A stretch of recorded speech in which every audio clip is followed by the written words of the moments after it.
барлықтарыңызға сәлем достар. Бүгін мен кухняны жинайтын боламын.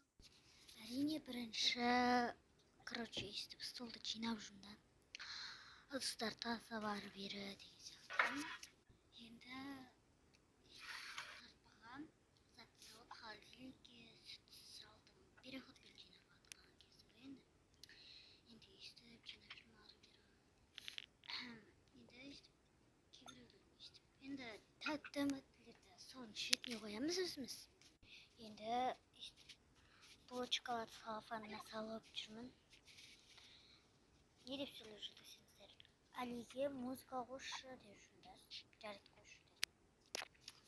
Енді өйстіп өзім жинап жүрдім.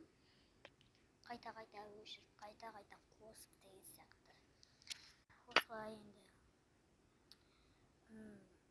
Мен анашым өзі тынықсын деп алмаларды да жаңа өзім салып сөйтіп жүрдім. Переходпен өтірік. Өйстіп ыдыстарды жинап жүрмін.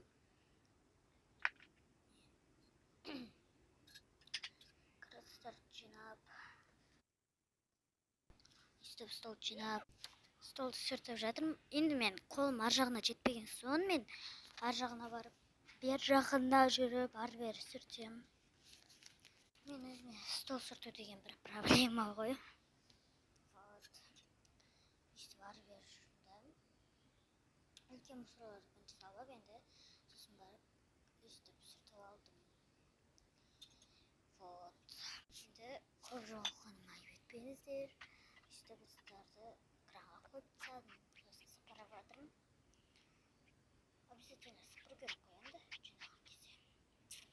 Достар, менің влогым ұнаса лайк басып, тіркеліп, коммент жазып, ұмытпаңыздар. Всем пока!